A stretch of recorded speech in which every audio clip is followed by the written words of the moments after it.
Welcome to the Unchecked Sports Pod, where we aren't verified public figures on social media, but we are obsessed sports fans with lots and lots of opinions. We are recording on Tuesday, March 4th from Denver, Colorado. My name is Jordan Redding, and I'm here with my co-host, Austin Jarvis. Austin, tell me what happened in the world of sports this week. Well, Jordan, we got some NFL news today. I know, some crazy I couldn't stuff. believe it. Yeah, we got Debo on a new team, and I love it. Do you? You like that fit on Washington? I do. I wish he was in Denver. Yeah. In all honesty, that's where I really wanted him. I think the other big move or the other thing that happened with the wide receiver, that's the guy that I wanted in Denver, T. Higgins. And so that was my other one. I wanted T over here. I felt like he would have been a good fit. Yeah, but $26 million he got that's a nice little payout. Insane. Yeah, he basically got the Debo money. They were like, all right, you can have Debo. We'll give. And I've never felt like. I mean, Ayuk has had some big moments for sure, but like, I don't know. Is he? I mean, he's not this fantasy football number one guy. I find it interesting that they're all in on Ayuk when Debo. They're not even all in. Actually, they want to trade Ayuk. Oh yeah. Yeah. I'm sorry. I was mixing up Higgins with Ayuk. Sorry, Puppy made me wake up earlier. No, my issue with that is like, what are the Bengals going to do on defense? They have so much money on offense. Have they paid Jamar? No. And I heard they might restructure Burrow's deal. But besides that, I don't know. If you were a quarterback, would you be okay making like $10 million less a year and keeping a Jamar Chase? I feel like I would. But yeah. I would. And I feel like you'd make it through advertisements or you'd make it through something. Like you'd find that money somewhere else.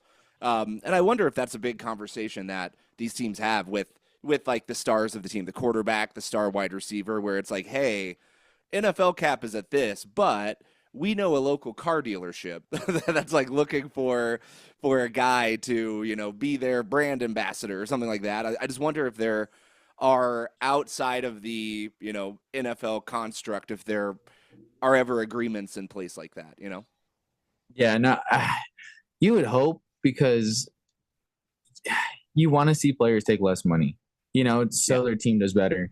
And Jalen Brunson, that's why New York will forever love him because he's like, I'm trying to win. I don't need this max deal. And especially in a market like New York, it's like you're going to make $30 million outside of football or outside of basketball, if you're Jalen Brunson and other stuff. So, dang, that's crazy. What's up? It's a different Jalen, but Jalen Suggs out for the season. I saw that, with was it a knee injury? Yeah, it just popped up from Bleacher Report, aeroscopic knee injury. Yeah, I saw that, and I think the Magic were already kind of in a bit of a decline, which I want them to figure it out because I feel like Paolo has been so good. But yeah, I mean, Suggs is a big part of that team and their offense, especially their defensive plan. And so I don't know. I'm not sure what they're going to do. I know. I don't know what they'll do either, especially because Paulo. Sorry, I'm grabbing the pup. She's barking at us. Oh, okay. I can't hear it if that makes you feel better. Oh, it does make me feel better. I thought we could. Mm-mm. Oh, puppies. Scoobs. I mean, we have dealt with that the entirety of this podcast. It used to always just be my dogs that were the problem. So I'm glad that I'm glad that now you're in too. We get the Scooby cameo. I'm sure Winston, who's sitting here, will at some point start barking at me. My apologies, but yeah, I mean, so let's talk through that. What do you think is the bigger deal? Do you think Washington getting Debo or T. Higgins staying and keeping that Burrow, Higgins, hopefully Jamar Chase, that trio intact? What do you think is the bigger deal for the season? I think, honestly, the Commanders. Because I do too. I knew T. Higgins was coming back. Did you? I thought it. I had a feeling. I didn't think it was possible that they could pay him and keep a defense that would allow less than 50 points a game. That was my fear. And you're right. They I don't think they could. No. And the fact that I knew when T. Higgins went to Jamar Chase's agent, that was some type of sign that he wants to at least stay. Well, and then that So agent can be like, if you don't sign T, maybe Jamar looks around, and then that yeah, agent has all this ammunition, and I'm sure there's a lot of behind the scenes stuff. I feel like from an X's and O's, like, the Bengals found their next great running back last year, who they pay pennies, which that's Chase awesome, Brown is crazy. awesome, so Who good, would have thought? yeah. And I had him in fantasy, and like, oh, what a time I had Stud. with him, And it was yeah. a waiver wire pickup. It wasn't even a hmm draft I pick. don't think anyone drafted him, yeah.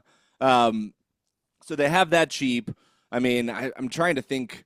I just feel like they were losing games where they scored a lot of points last year, and Yeah, great I don't. offensive games, Yeah, but and honestly, Burrow probably would have won MVP if it yeah, wasn't for their defense. yeah. Which is silly, but I mean, MVP is most valuable player, and I think that is like helping with winning. And so if you don't have enough Exactly. wins, it makes sense.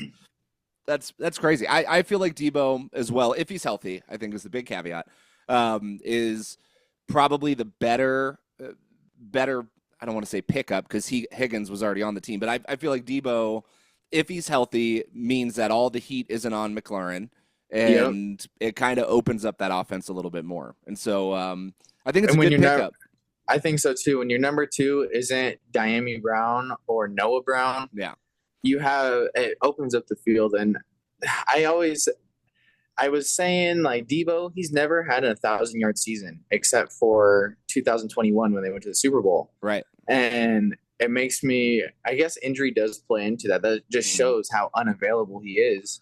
But I Yeah, know he has a lot of rushing yards, so his all-purpose yards are over 1,000. But I think this is, you know how most players, if they leave a team, they somehow get healthy and they're like this just stud. right. I, Yeah. I think that's going to be Debo. I think Debo will get healthy out of nowhere and just be like, all right, I just got a new young stud and is going to throw me Yeah. 1,200 yards. And I don't have to run the ball anymore because I have two running backs in the back. It's crazy that it was a fifth rounder that got him. I I thought that know. was kind of an insult to Debo.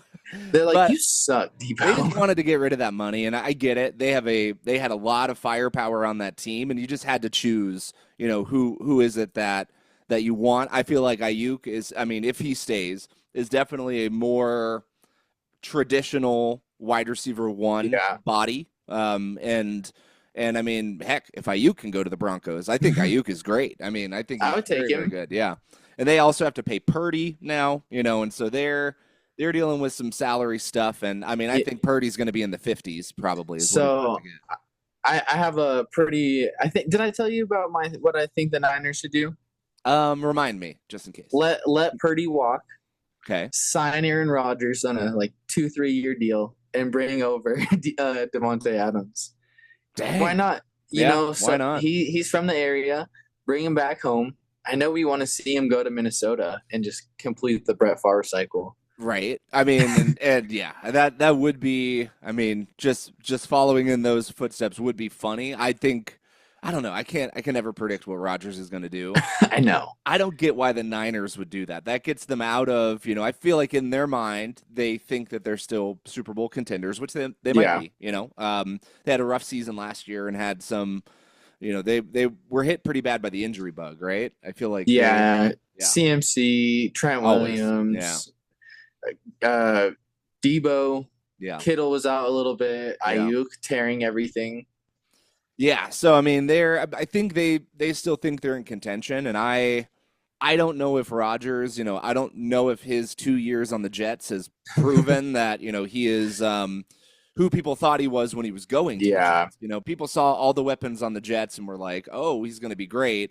I feel like kudos to this podcast. We immediately were like, what's their offensive line? Like, oh, they didn't get any better. Like, oh, And no. then lost Beckham. Okay. Yeah, exactly. And I think if anything, we can all learn that, I feel like it might not be unanimous, but most people think that Patrick Mahomes is the best quarterback in football now, right?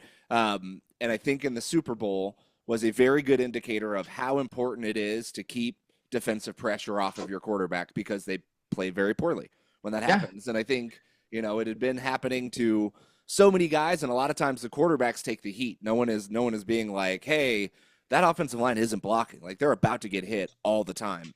And I just think that, it just shows how important that is. And so to the quarterbacks with a good offensive line, particularly Jalen Hurts. Like, Yeah, he won it the shows. lottery. The only team I can remember that had the best offensive line in football that never did anything with it were the Dallas Cowboys. Yep. Remember when they like with like Zeke, Zach Yeah. Martin, all of those Yeah. Which studs. I think he retired officially. He right? did, yeah. I He, saw that. but So yeah, I mean that'll be interesting. With the combine happening, you know, I'm excited to see. You know, this is kind of a fun time of year as we start looking into draft stuff, and I think maybe in the next couple weeks we even start highlighting that a little bit more. oh yeah, because we got our dynasty coming up after that draft. After Yeah. this draft, I'm thinking, because I want to do like some type of get together where everyone will come and we try and like compete for our picks again. I like Thinking that. like mini golf. That'd be fun. We split into 5 groups and then just go down the list, whoever has the best score, and then if we have ties, do like putt offs. Dang. That might be. Yeah, I mean that would be super fun. Yeah, I'm into. I like that idea. If everyone is Denver based or willing to come here, I think that'd be a fun way to. I like having competitions like that. What I don't do even in the league that I'm the commissioner in is like if you got last year, you don't get the first pick. It's like we normally because we have people all over the country. We normally just like we'll do a randomizer. I'll assign everyone a number, and then it'll randomize, you know, 1 through, it's only an 8-person league, so 1 through 8, you know, and then that's the draft order. Because I just don't, like, why are we rewarding failure when you get a whole new team? It's like it's not like the NFL where you, like, need that first-round pick to hopefully start turning the tides. You get a whole new draft. So it's like, even if you pick 8th, you have I hate picking first. First overall pick to me is the worst in fantasy. I hate it. Ugh. I hate it too because I feel like whatever player you pick, no matter what, is gonna get hurt. Yeah. Like, Gonna get and then it hurt ruins or- your team. Right. You have to wait for 18 players to get picked after that. Like, you just put yourself in not a fun position. Well, and you're like basing it off of, you know, last year, and the difference is, you know, defenses in that, you know, division might have gotten better. Their offensive line might have gotten worse. You know, they might be moving from a run heavy team to more of a West Coast like short pass team. Like, it's just so many variables, and you have to draft based off the year before. And I very rarely see it. Like, there was a time when like Adrian Peterson was all you needed, and he was just first every year and was so good. But I feel like those days have come and gone.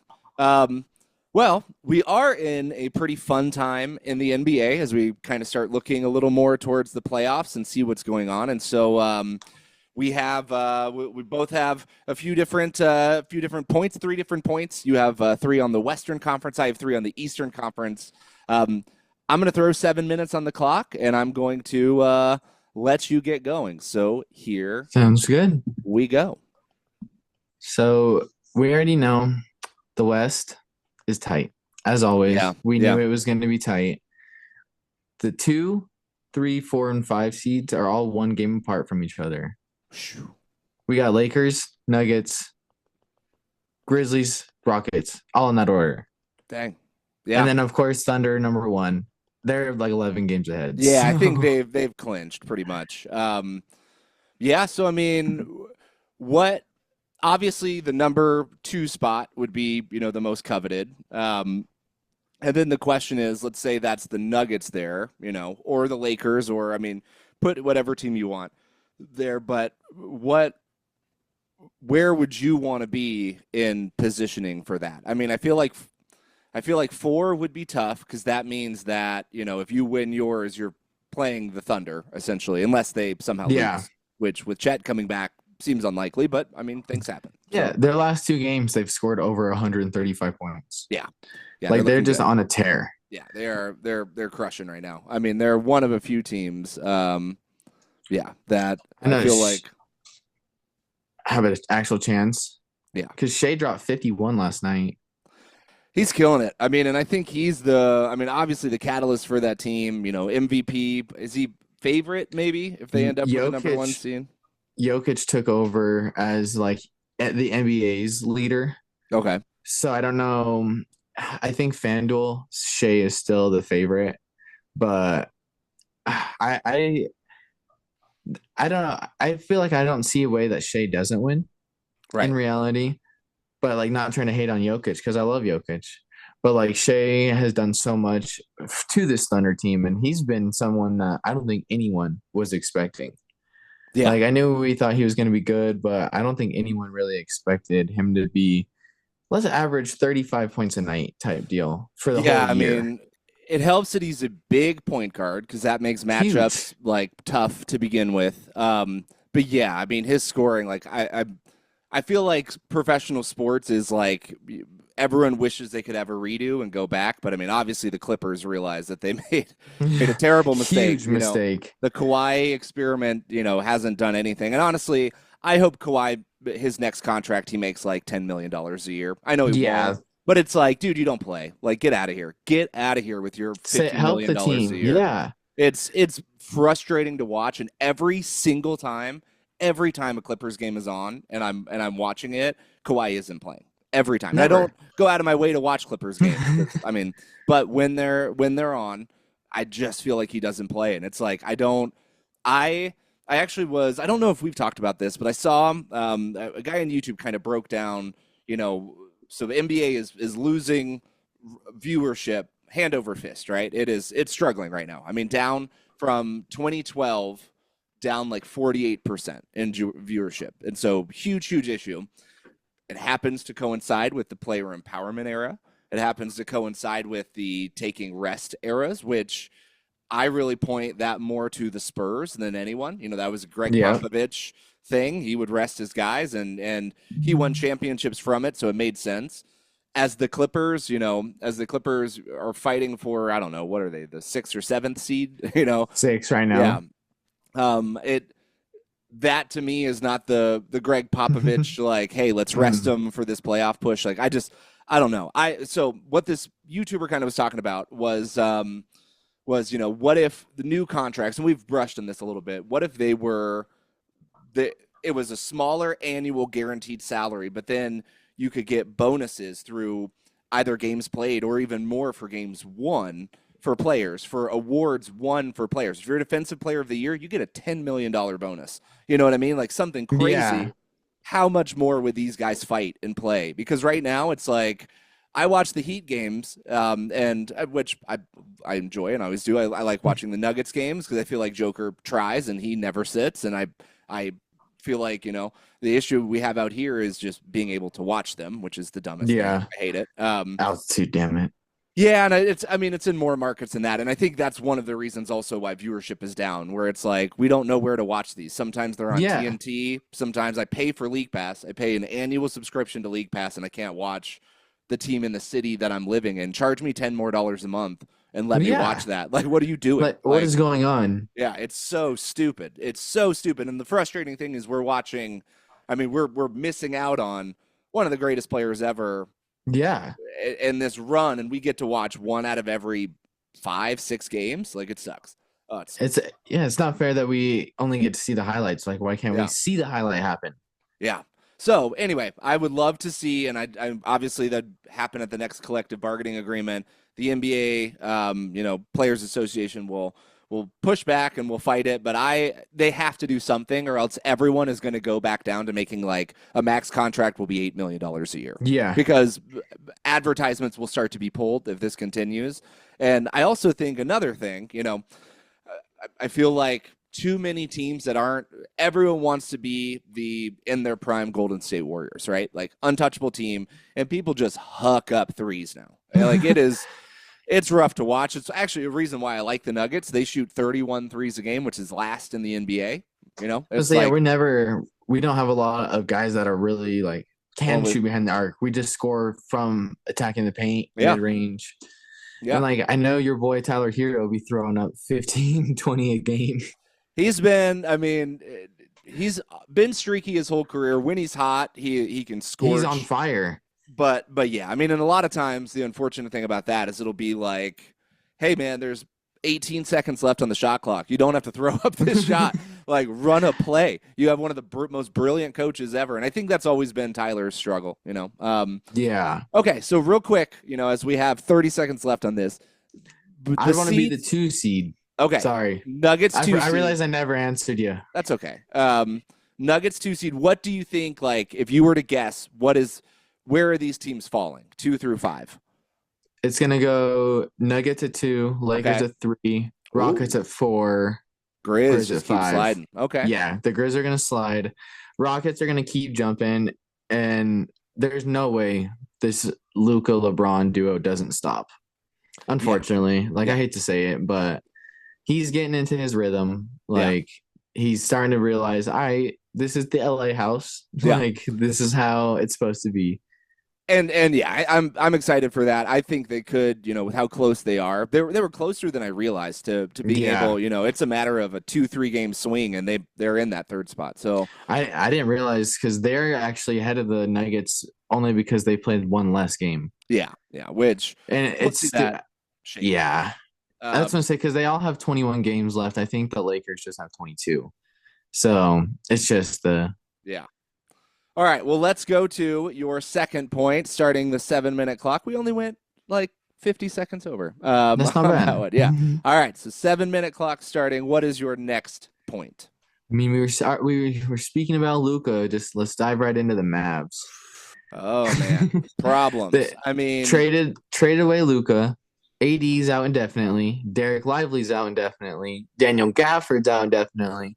And then the news this morning is Kyrie tore his ACL. yeah, I thought it was a broken knee. That's what I was reading is broken knee. He's done, but nope, torn ACL. After watching the video, it was disgusting. I yeah. don't know if you saw it. I didn't watch. I saw that he was injured. My wife has had a few like ankle and knee injuries, and so those hit a little closer to home where we don't. I don't need to see someone's knee bend backwards. Like I don't I'm like good to there. see Yeah.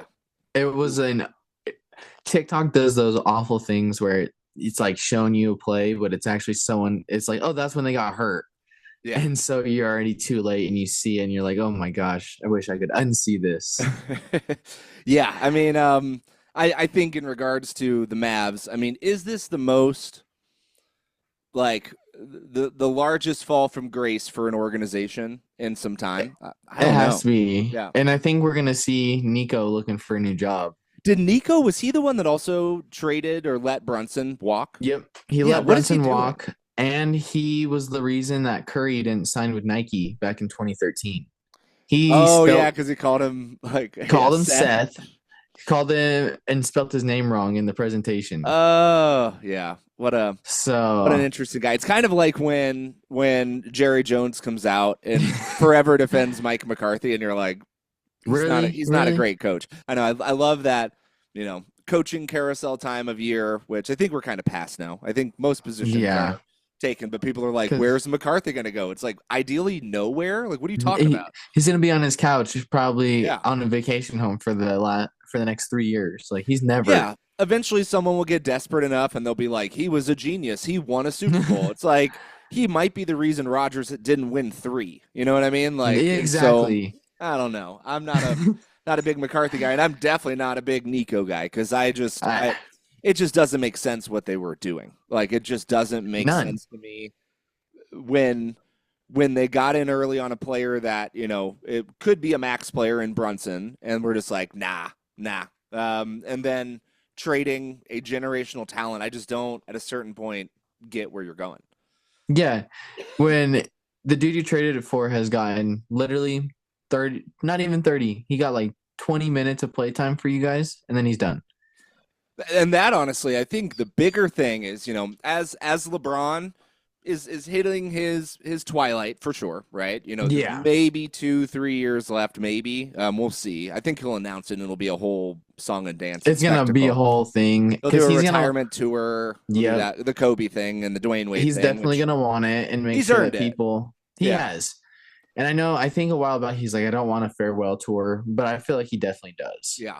But I think like for the Lakers, they were like, we can't have, I mean, AD when he plays, no one is arguing that he is not a phenomenal basketball player. Yeah, But I've called him bird bones for the past like 6 years because it's just like, yeah, man, he's kind of like Kawhi. You're gonna get maybe 50 games out of him regular season. Like it's why he never qualifies for awards. He never can Yep. play enough games. And I just feel like for these guys that are injury risks, I just don't understand the business competence of these front offices. I guess it's just there will be someone desperate that will pay them. But it's just like when you offer Joel Embiid $180 million max extension when he never plays more than 50 games a year, and now he's out for the year this year. And, people typically when they get into their 30s don't get healthier, right? And Yeah. and same thing with AD, who's 31, who's like, he's hurt all the time. And the Mavs were just like, yeah, we'll trade Luka, who also had been injured. So, I mean, I get that, but I just feel like there's such it still makes no sense. Even if they're like defense wins championships, I feel like the Mavs with all players healthy are worse with AD and with that trade than with Luka. I mean, they literally went to the finals last year. Like, I don't know. Yeah. I think if they kept Luka and still did that, Quentin Grimes. Honestly, Grimes was not good to get rid of either. He dropped 44 the other night. I know. He's been playing awesome. Where did he go? He went to Philly. Well, at least something's happening in Philly. Tyrese Maxey got hurt again. I'm sure. So that team is just like they need to fire their training staff. Like, yeah, everyone's hurt all the time. They've ended so many careers, or not ended, but like pushed so many careers. Like Markelle Fultz, they completely changed his shooting form. Yeah, like that man, they thought he was never going to play basketball again. Yeah. Where is Fultz now? Is he still on the Magic? He might be. I think he might be in his last year on the Magic. I think so. Yeah, I mean, if you're the Mavs, I think that there's something going on, and we've talked about the sports betting, conspiracy. We've talked about all of this, but like, there's something going on. There's no way that unless Luka was just a dick to everyone and they didn't like him, and they were like, you know what, we just want to get rid of him and get a superstar in. But you could have traded him to any team with a superstar. That's the thing. Like, you could have traded for, take your pick. What superstar do you want? Like, do you want Giannis? We'll give you Giannis. Like, we'll give you. I mean, I just don't get why they went. I just don't get why that happened. Yeah, they could have gotten so much more. Like, I could have seen MPJ, Murray, Braun in the second round pick for him.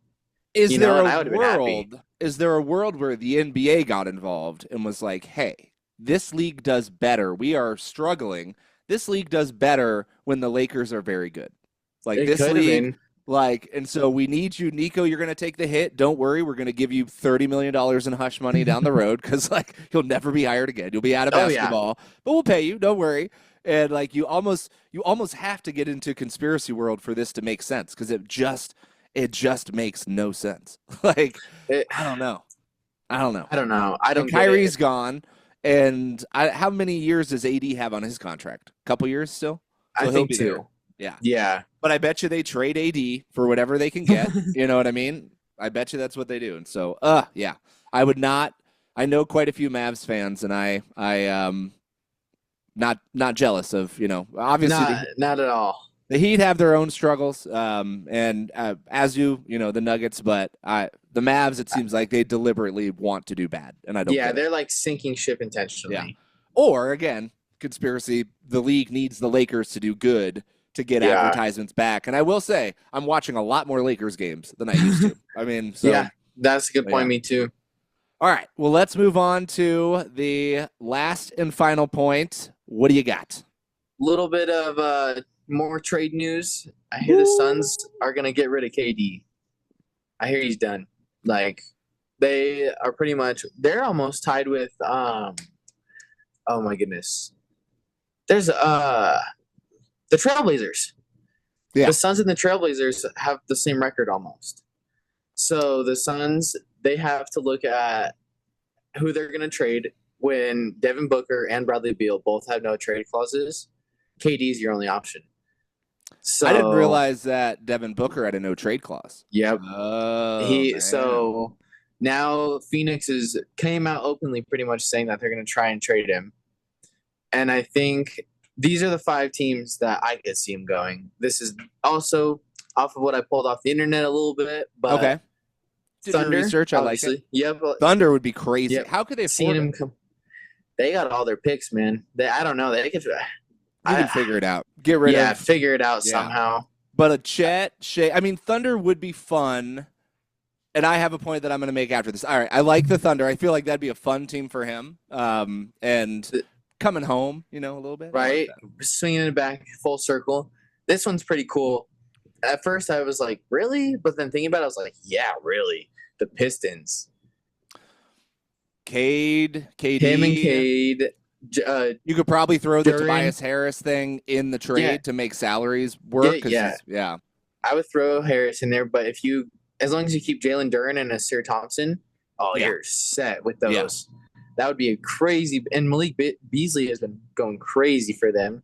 That would actually be really fun. I think Malik Beasley's on a pretty short contract, though, right? Short and cheap. Yeah, it might be done after this year, but I mean, I feel like they're a team that is clearly on the rise, and I think at this point, what Katie needs to realize is like, I get that in your head, you're this difference maker who changes the team and makes them a contender. I need you to understand that you're not. Like, right? If you came in as a free agent, then that would happen. But you force your way out of everywhere you go, and teams that get you have to get rid of everything to get you. Yeah. And you're just not that guy. And so I hope that he at least like understands that and at least can, as he is listing teams to go to, it's like you need to go to a team that once they have traded for you, because Matt Ishbia, the owner of the Suns, is going to want to get some draft capital back, right? And that's where the Thunder makes the most sense, right? Because the Thunder have 1 billion picks, infinite picks. Interesting. I like that. Okay, Pistons. Who else you got? The Heat, your boys. Come on. I just don't know what they'd have to give up, like Hero or Bam. Yeah. And honestly, I don't want that for KD. I just don't think that it. I mean, if it was just Hero for KD and then like maybe Duncan Robinson, who has a player option, who will definitely opt in because he won't make $20 million a year elsewhere, then like maybe, but I don't think Bam and KD are winning the East. I don't. Yeah. Like, I just don't. And Wiggins and, the Heat they're in a weird spot where they're going to have to figure out and make some tough decisions. But we'll get to that. Okay, where else we got? I got the Rockets. That would be fun. That would be fun. They still have draft picks from like the Harden trade, right? So they have, I mean, because Ishbia is going to want at least 2 first-round picks probably for KD. And so, okay. I like that. Because he has, after this year, it's only 1 more season though, right? In the Suns? Yeah. Only 1 more. Okay. Yeah. I feel like the Rockets would be fun as long as they don't give up. Same thing as the Pistons. As long as they don't give up a big piece. Yeah. Then don't give up a Thompson your twin. Capital. Yeah. Keep your Thompson twin. And then obviously Green. I would consider him an untouchable. Green and Sengun. Yeah. Get rid of Van Vliet. Yeah. Honestly, that's how the salary would match. I mean, and Van Fleet with Booker and Beal. A lot of small guys, but that's okay. I think the Suns are screwed. So, I mean, and I think Devin Booker, I hope he walks after his contract is over. Or he demands a trade. He just says, hey, I want out of here. Get me out of here. It's unfair with how good he is. But again, being a good player, it honestly, I feel like so many times this all points back to the greatness of like a LeBron James, where even when I just feel like if he is on a team, they are going to at least have some form of competency and some form of like fight and push to them. And, as a 40-year-old, I feel like him on a team makes more. I feel like if you put LeBron James, if you traded Devin Booker for LeBron James, I feel like the Suns would instantly be a very good team.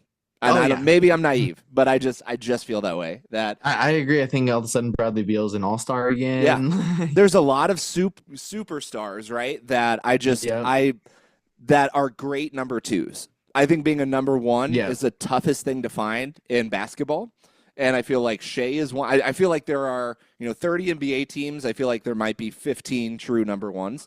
And that's Joker. That's Shea. That's I feel like Luka probably is one. Yeah. It gets so limited. And you look at those teams, like that was the Heat's issue. Jimmy Butler isn't a number 1. That's why he'll do better. Steph obviously is a number 1. They're just players that when they're on a team make players better around them and also make that team competent and at least, gets the best out of what they have. And I don't know. That'd be so. I don't feel like KD is that person. I feel like he is maybe Yeah, the best version of a number two. I think so. Like he's like you almost want to say like riding the cusp of like he could be the number one, but he's just not. You know, He has like he's a great no, number two. yeah, he has never no track record of winning with him. Yeah. Like I guess early Thunder, baby Thunder, when they were all there, they made it to the finals and the Heat beat them. But outside of that, like he has never, on his own on the Nets, he didn't lead them to to glory where he was the Yeah. number one. So yeah, I don't know. I'm kind of okay with. Where do you feel like? And I know we only have a couple seconds left, but like. I don't feel like KD is an all-time great. And I feel like I'm alone in that thought where it's just like he's an all-time great scorer maybe, but it's not like he's winning the scoring title every year. You know what I mean? It's not like I don't know. I just don't know how to rank him. Obviously, if he came to the Heat and, as a free agent after this next season, if he's like, "Hey, I'm going to go to the Heat," I'd be excited, but Yeah. I just don't know. I mean, because people for the longest time are like, well, he's a top 10 all-time guy. I just don't think that. I mean, It's hard. It's hard because I do think he is. do you? Like I do. I think there was just no one that could stop him. Like as a scorer, you're right, and like I think he's fairly good defensively. I think his size has given him, It helps, and like yeah. those baby years and with the Thunder and all those. I think he's built his resume almost how people that would say LeBron is the GOAT. It's Yeah. almost like you didn't. Yeah, LeBron did these things, and then Right. you also see where he didn't do things. Right. So KD kind of has glimpses of both where like, hey, you did this early, kind of midway through, you got carried by Steph and their Yeah. glory. And All you of your got beat. titles are because of Steph. Yeah. Yeah. And I agree with that. And it's like you didn't help win any of your titles. No. You went to a team that had 70 wins. Like all you did was become a scoring number. You don't need to play defense at that point. You were a better Harrison Barnes. That's all you did, like to secure your, legacy, which I get it. I mean, Charles Barkley will forever be made fun of because he never won one, right? And so you have to, I think that fear, I guess my issue with Kevin Durant, and again, I think that the pros outweigh the cons. I think that he is an incredible player. I just think when we're talking about all time, there is a self-confidence that he doesn't have. And I think that's why he went to that team that had 70 wins. That's why he had burner accounts that were like, well, Kevin Durant's so good. Like, he's the best player ever. Yeah. It's like, crazy. Oh, that was me? No. I wasn't posting those. Totally. And so I just, I feel like I don't want to throw mental health into this, but I feel like whether it's anxiety, whether it's something, it's a normal thing that, people deal with. But I do feel like the really good players, the great players, the best all-time players, I think carried themselves a little bit differently, but I might be wrong. I mean, I think we could make that comparison because, like, for me, Dirk Nowitzki's higher up all time than Kevin Durant, and that's probably a crazy thing. I agree with that. Yeah. Maybe I think. I think because Dirk, I was watching clips of Dirk the other day, and it was just like, German Jesus, man. I feel like Dwayne Wade's better all time than Kevin Durant in regards to carrying a team on his back. I just feel like he did it a little bit more and was never. I feel like Kevin Durant will go down as a top 10 scorer all time. Yeah. No pushback there, but I don't know. Crazy. Well, let's move to the Eastern Conference because I have a few fun little tidbits here that I wanted to drop. I only put 7 minutes on the clock. All right, we're going to start with Kel'el Ware, Rookie of the Month. And I just, of course, it was going to have a Heat thing. I am actually judging you. You kind of talked about the Nuggets a little bit. But here's what makes this interesting. All right, there's a game on January 27th versus Orlando where he had 19 points, 10 rebounds, and 4 threes on 7 of 8 shooting. He's the first rookie ever in the history of the NBA to have those numbers in a single game. And I think he just won Rookie of the Month, again, for February. That was with 13 points, 6.9 rebounds, 1.4 blocks, 56% shooting, almost 45% from the three. Like, just it has been so refreshing to see a stretch five come into this team that, I mean, I really feel like at your big position, the 4 or the 5, you have to have a player that can hit threes. Yeah. And I just feel That's like not Kevin Love. yeah, although Kevin Love, he played yesterday because we have some injuries and he was frisky out there. He had like 6 rebounds in like 4 minutes. Like it was crazy. He was playing One great. of the best rebounders. Yeah. Most underrated rebounders ever. Totally. But no, I feel like Kevin Love, that's why I was excited when he came to the Heat, because it was like, okay, we need this stretch 4. And like, I mean, yeah, there is a scenario, if Bam is getting rest, a Love at 4, Ware at the 5, Hero at the 2. I mean, throw Duncan in at the 3. Like you have a kind of an assassin lineup. Yeah. When they hit. I mean, but I more wanted to talk about just like how adding that piece in, and I've talked about it a little bit before on this podcast, but how adding that piece in kind of changes the dynamic of the team in general. And I think I feel like we are swinging away from small ball to stretch 5 ball, right? I feel like that's kind of where it's going. That's what makes Joker so special. Outside of all the stuff he does, if he did all of the passing that he did and all the post stuff that he did, but he shot 20% from beyond the arc, be pretty underwhelming, right? I don't think he has the same amount of MVPs. Joel Embiid, his MVP case was you can't leave him alone behind the 3-point line. I feel like is Şengün a good 3-point shooter or no? I don't know. I think he's kind of like, I would say like the 30% range. And I don't think that's mediocre, Yeah. It's 40, like you want to be in those 40s, I think. Yeah. And honestly, there are now teams, and we saw it in that Celtics versus Nuggets game. I don't know if you watched it over the weekend, but they were basically, the goal of that defense was let Russ or Christian Brown shoot. Yeah. Like that's who we want. Ideally a 3-point shot. Leave them open, because Joker is going to find them and they're open, but we'll deal with them. If they can shoot it 30%, we'll deal with that. If they get 3 out of 10, we'll take the 9 points and keep it moving. And that's why the Celtics won. I mean, also Jamal decided to start playing basketball in the second half, which was very fun. Because first half he was terrible, and then second half he was great. He was great. I was checking it out. I saw at halftime Braun was leading scorer. I was like, what is going on here? Yeah. I mean, it was a lot of like inside stuff, and he had 24 points, but it wasn't on incredible shooting numbers. Like I think he kind of had some rough.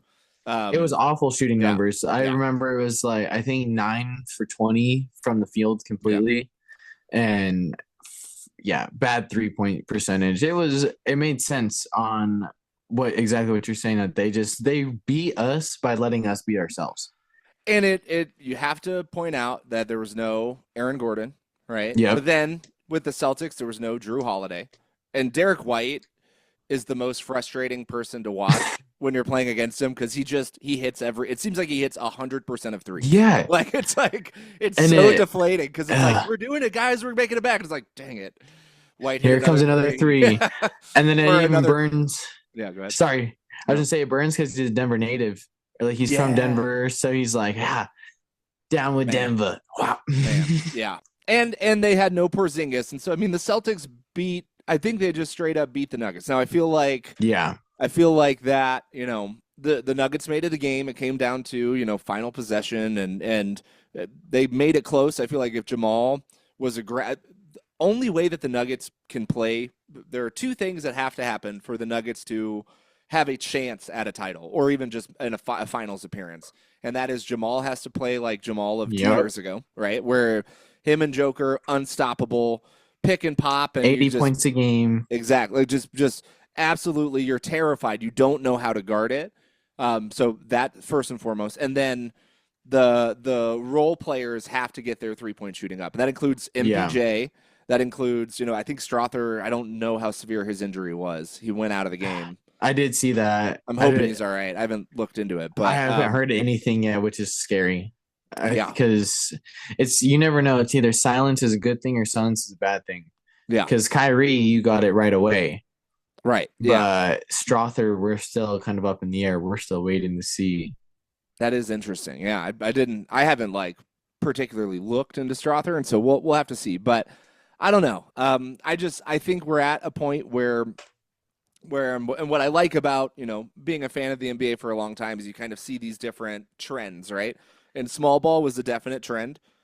Yeah. And I feel like with how good, I feel like with the Jokers of the world, even more than the Kel'el Wares, but Kel'el Ware is actually a really, I would lump Kel'el Ware a little bit more into like the Chet Holmgren Wembanyama body type, like long, lean, super long arms, which is advantageous for sure. Joker obviously is just a brick shit house, just a huge dude who just like lumbers his way. Giant man. Yeah, he was like limping really bad in the game. And I did see. Everyone was asking him, and he was like, "I've been limping for 14 years." He was like, "I don't know, it's how I run, I guess." That's how I run. And kudos, because Kawhi would have been like, "I'm going to take 4 games off. Actually, I'm going to." I thought you were going to say 4 seasons. Yeah, I'll take Yeah, I'm out for the season with slight limp. Yeah, poor guy. But yeah, so it was exciting to see Kel'el Ware kind of come into his own, and that's not, he's I think won Rookie of the Month before, and so I feel like him seeing like the Zach Edey's of the world, it's just cool to see the center position becoming a position that you have to have someone good at. Whereas for a long time it was like, no, we're gonna throw LeBron at center, and that was fine, and you can't do that anymore. No, it's nice, especially I know you were so high on Kel'el Ware at the beginning of the year, so it's nice to see that he's actually being the stud that you anticipated it. I mean, I hoped. I feel like you can get kind of caught up in draft fever, but as I was looking, then the next pick was Dalton Connect, and then I was like, we made a terrible decision. We should have done that, but he kind of came down to earth a little bit, and then I feel like Kel'el Ware has just been consistent. I mean, the blocks that he has on people are incredible. So he's like a blocking stretch 5.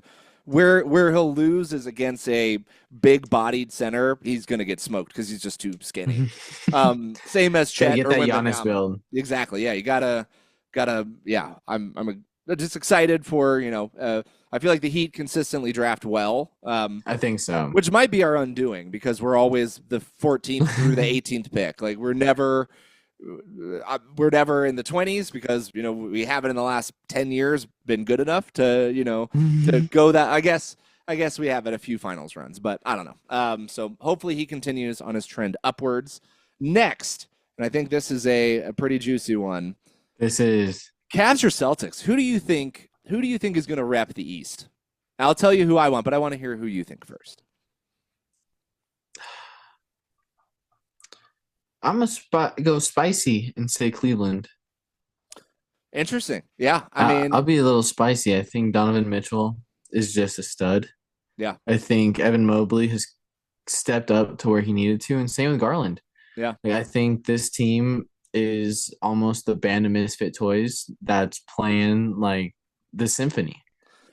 I think if you had asked me a month ago, I would have said Boston. I think the DeAndre Hunter trade changed that for me, and I think it's Cleveland. And I think the reason is DeAndre Hunter gives them that big-bodied, strong 6'7" defensive presence that they needed. The 3 for the longest time, Max Strus or hey, who are we putting in there? And I think Strus as a role player can be incredibly effective. I think he's been kind of getting less and less minutes, and after the Hunter trade for sure, which might be where he's at his best. Give him 12, 15 minutes. Yeah, something. Come in, shoot the lights out, get out. Kind of the Luke Kennard type thing. But I just feel like with the defensive ability of their bigs, with Mobley and Jarrett Allen, then you add Hunter on the defense as well. That makes up for the guard issues. Now, the problem is if Garland or Donovan Mitchell are on there, other teams are just going to try to switch to where, especially Boston. Yeah. They want Tatum or Brown against Garland or Mitchell. And so I feel like that will be kind of tough to see what happens, but I don't know. I think Cleveland is going to win the East. That's my bold prediction this year. And I'm excited for that. I think that's a fun thing. I think it's what I like about what has happened in not just the East, but I mean, particularly in the East. I feel like there are teams that have really decided they wanted to go for it. I feel like the Knicks, I would lump that in as well, with just their off-season activity. And the Knicks could get spicy. I mean, I think the issue with the Knicks is just some depth. I Yeah. feel like there are a lot of defense and not a lot of offense. You know, OG is a great defensive player. People say he's great at offense. I just never seem to see it when I'm watching them. It's just like he's throwing up clankers, and so I don't know. Yeah, I think they played the Heat the other night, and he had like 5 threes, I think, 4 or 5 Yeah. threes. Yeah. And the Heat always get the Knicks, man. I don't know what it is. It's like the Heat or the Knicks kryptonite. Well, they won, so I mean they got us, but we made it close at Wait. least.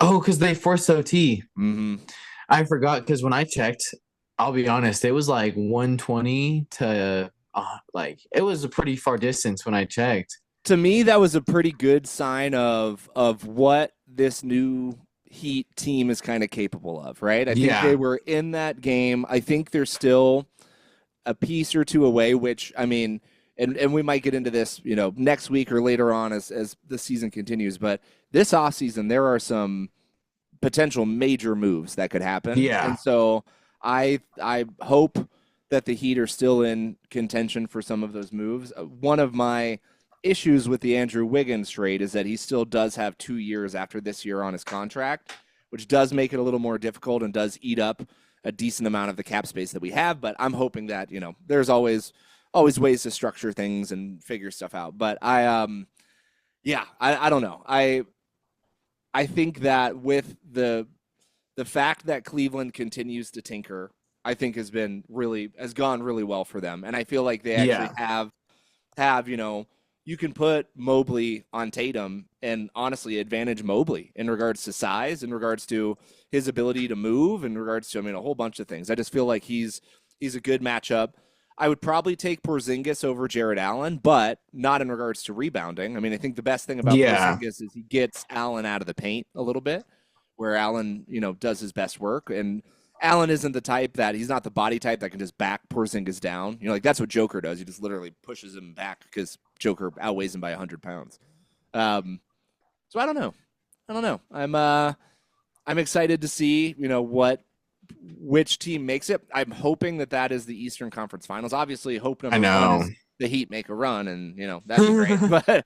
but living in the real world, I think that, you know, that'd be a really fun Eastern Conference Finals. And bold prediction for me, I think that the NBA trophy stays in the East this year. I don't really. Yeah, I think Boston won it last year. I think it's going to stay in the East, and everyone can talk all the smack they want about how the West is so deep, and you guys can all kill each other. And I mean, I don't know. I think the Thunder would be the biggest threat to either of those teams.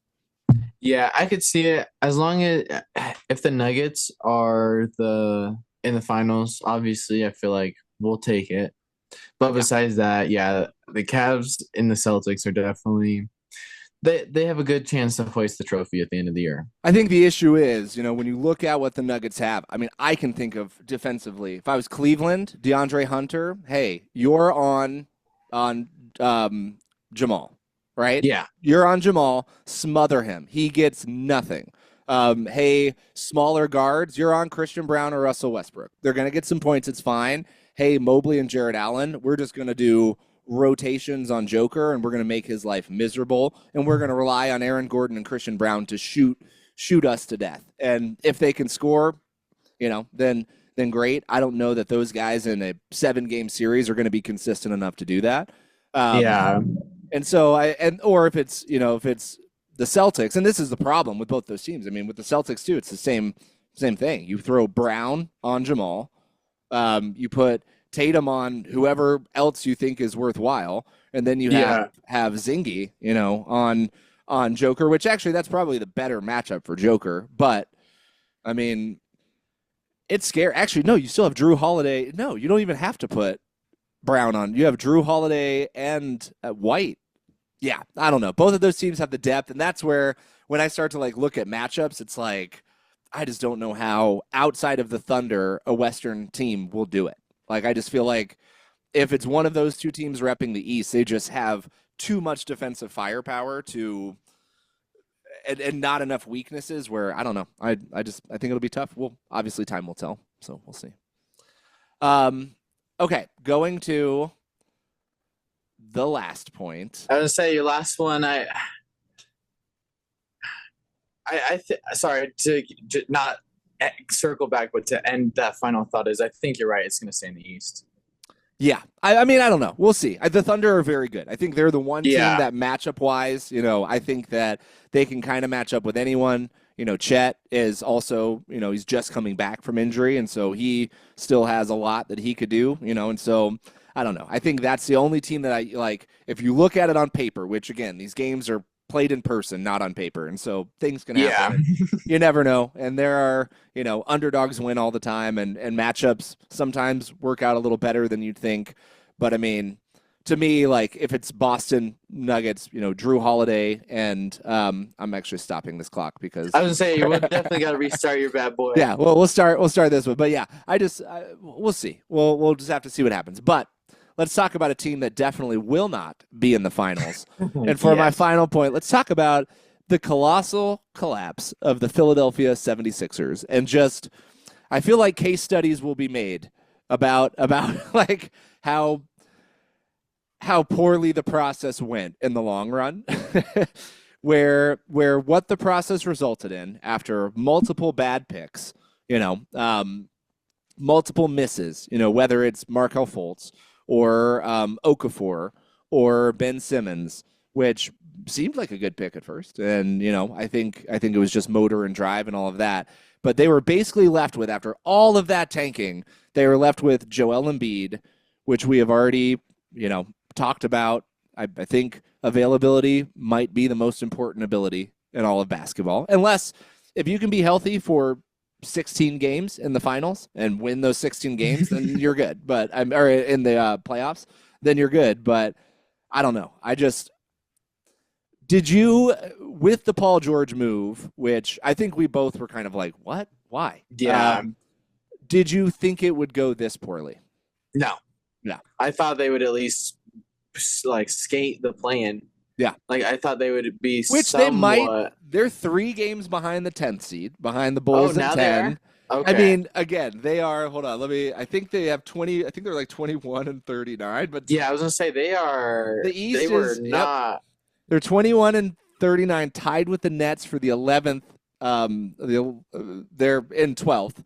Nets are in 11th, and then the Bulls are 24 and 37th, and they're in the play-in at the 10th spot. So, Jeez.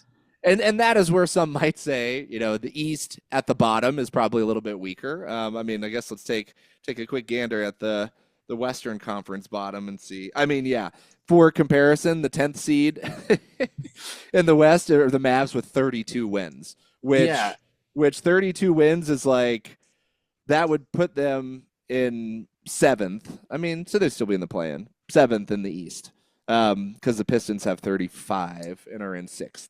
So, I mean, I don't know. I just think that I think injury has played a lot into this. I think that when the guy who, again, we're talking about number ones, right, that can carry a team, and I never felt like Embiid was that, because just consistency is so important for that, building rapport, and I feel like that's what Joker does well. And Embiid, unfortunately, came in to the NBA with an injury. Which is why they got him. I mean, didn't they get him at was it 4 or 5 or something like that? They got him. Pretty sure he was number 1. Was it number 1? He was number 1 overall? I think so, yeah. Like, who else was in that draft? I wonder if they. What year was that? Yeah. Let's see. I can find it as quick as I can. Right. And be drafted. But I was reading something. The only thing that changed from the Sixers over the process is their logo. No conference championships. Yeah. No, the only thing they got an MVP out of it. They got an MVP. Oh, so I was wrong. The first overall pick was Andrew Wiggins. Yeah. This was Miami Heat. Andrew draft. Wiggins. Miami Heat. Andrew Wiggins. Let's see. Okay, he went 3rd. You were right. So it was Andrew I just Wiggins, knew Jabari Parker, Joel Embiid, Aaron Gordon, and Dante Exum were top 5. That's wow. 3 of those guys. Well, 2 of those guys shouldn't have been there. Embiid, I think the only reason he wasn't number 1 was because of injuries. So they kind of lucked out. And then when they had number 1 overall picks, I mean, again, they could have had Tatum, botched that for Fultz. They could have done, I mean, I just feel like, I mean, do we feel like Exum would have been a better player on the 76ers than Embiid? Like, of course not, right? Like, we're not dumb. Yeah. But Aaron Gordon. would That's he the have only changed player. winning? Like, he didn't change Not winning at for the all. Magic when he was drafted there. I mean, they were still terrible. And so Yeah. I do think that, like, of your options there, I mean, that was probably the best pick. It's not like they were squandering picks, but Yeah. unfortunately, then after trades and all of that, they realized that Embiid was their guy. He is making, I mean, he's going to end up making $1 billion in his career. And it's just, you don't have a lot to show for it. You know, he is very much the Dak Prescott of the NBA, where it's like, Exactly. you just Here's all don't, this money. yeah, where he's just constantly paid so much, which again, when he plays, well, maybe he's different than Dak Prescott because like when he plays, he is a game changer. I mean, he is so good. I mean, scared to play in Denver, but that's fine. You know, We I get think- it. Haven't played since 2019. that's so crazy. I mean, that's like, yeah, wow. But yeah, I mean, I just don't, I don't think any of us or you or I thought that bringing in Paul George would make them a contender, but I definitely Yeah. thought it could push them into like 4th or 5th in the East. I mean, I thought it was Yeah. like, hey, if he's playing and he's scoring you 30 a game, like he's a fine defender, you know, not as twitchy as he was when he was younger, but you have Tyrese Maxey, who's like a budding superstar. Yeah. Yeah. Who's great. And all of them just get injured all of the time. Like, They're all injured at the same time yeah. all year. Like they just never. I think they only played like 3 minutes or like 3 full games together. If Did that. they when they brought on Paul George? It's like 3 years, and he gets like 50 million a year, right? Or Yeah. something dumb. Yeah. He's 45 and 50 mil a year.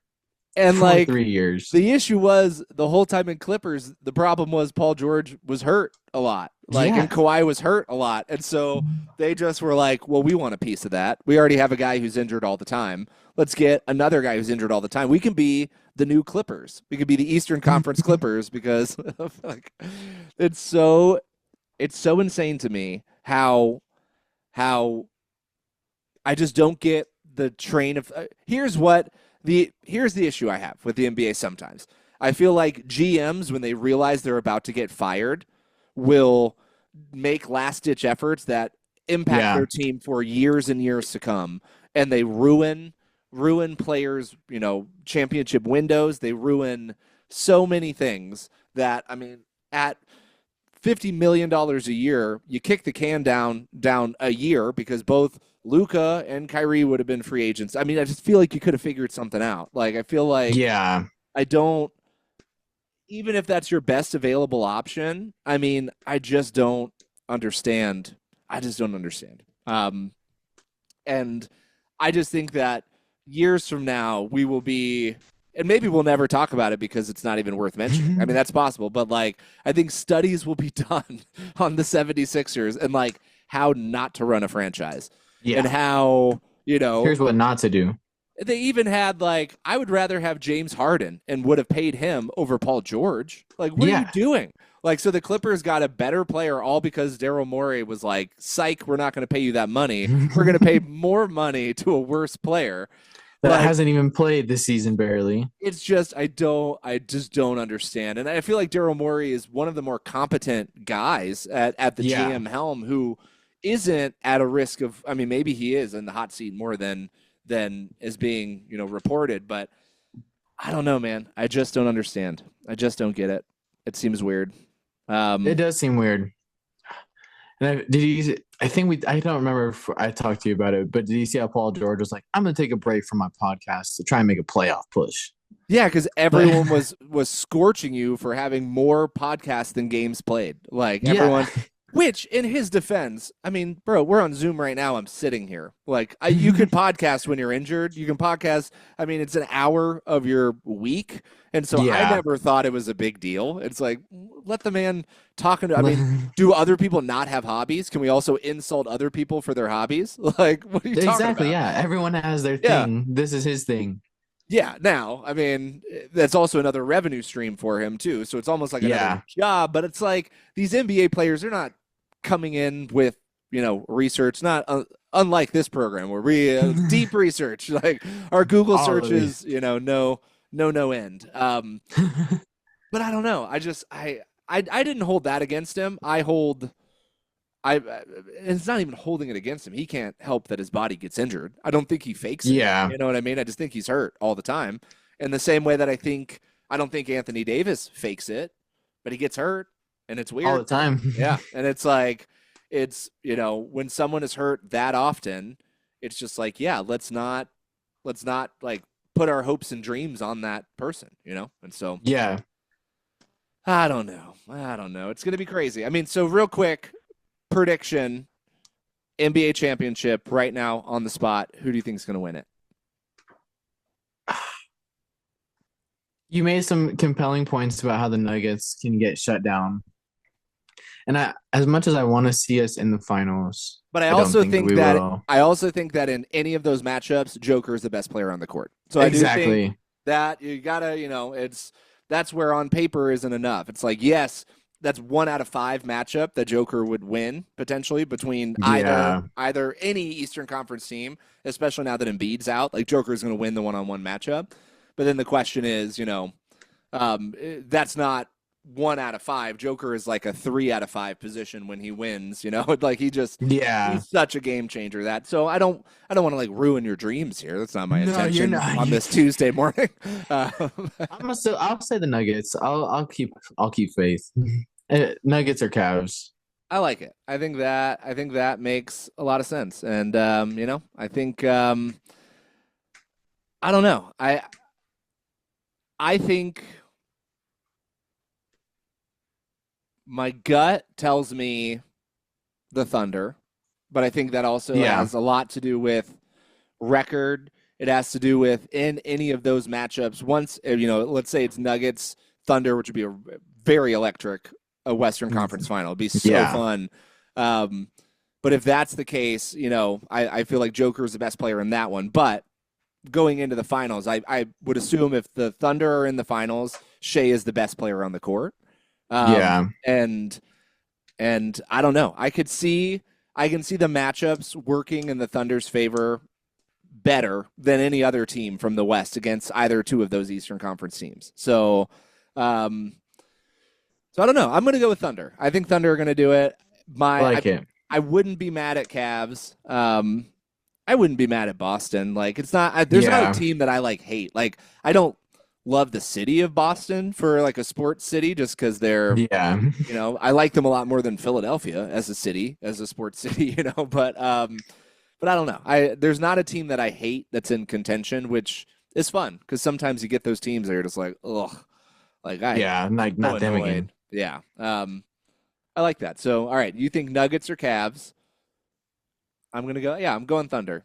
But I could also see the Celtics winning. That's the thing. It's like they're actually – it's so nice that it's not – remember the Golden State era where it's like, well, no one's going to beat this team. So do we even try? Like, do you just like trade away all your assets and just rebuild, which is what the Thunder did. And it's very interesting. And again, I feel like that is what should – finalizing last point for 76ers when Embiid was healthy, and if he gets healthy and he has 30 incredible games, he's averaging 40, 20, and 6 assists and 3 blocks. Trade him. Trade him away. Trade him because you will never be able to build a team around him that can do it.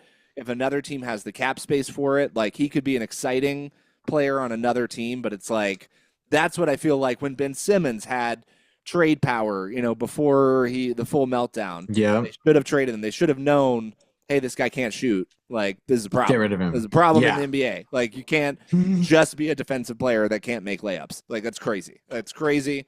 And I mean, so I don't know. So, I mean, I guess then, looking at, the world of sports and where we're going to be going as a podcast. I mean, I obviously we have NFL draft coming up. We're pushing into NBA finals. We still need to have a hockey consultant come on and talk with us because, I mean, especially now that we're doing this over Zoom a little bit more, like let's get someone who knows what they're talking about with hockey because, I mean. Have Connor zoom in here from Japan. That's true. Or even Jason. I think Jason's a hockey guy too, right? He is, yeah. My business partner's Canadian. He's very a hockey guy.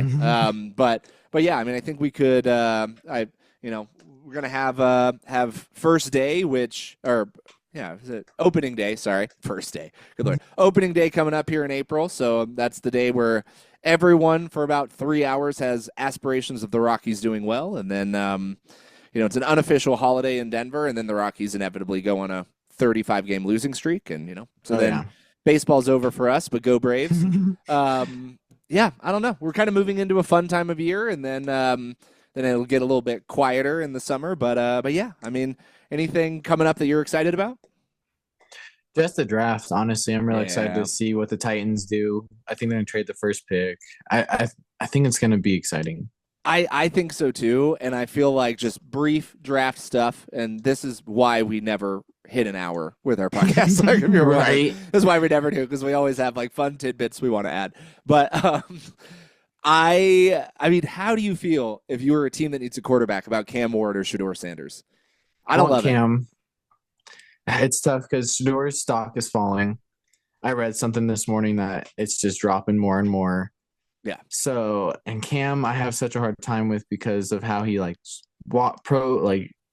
showed himself in those last couple of games at MU. Yeah, and he lost to Georgia Southern, and so where he couldn't move against that defense, and so I just don't know. I would go best position at this point and try to get there's an Aaron Rodgers out there or a Russell Wilson or a Justin Fields who no one's talking about, which is I feel like he's a very exciting young prospect. I just feel like there are other players already in the league that I'd be a little bit more interested in than either of those two guys with that draft capital, knowing that there's some, there's a couple good, offensive linemen that are out there, some really good defensive players, which, I mean, talk to the Eagles about, drafting defensive players, because that worked out pretty well for them. And so I don't know. I'm excited for that. We're about at the time of year where I got to start deep diving about my dynasty picks, because this will be my second dynasty league, but this is the first dynasty league where I get a first draft. So the other one I'm looking at just these real, just young players are all I'm really, really after the first draft. That's all you look at in dynasty is who is getting drafted, and there are guys that end up crushing the league because you draft Puka, you draft someone.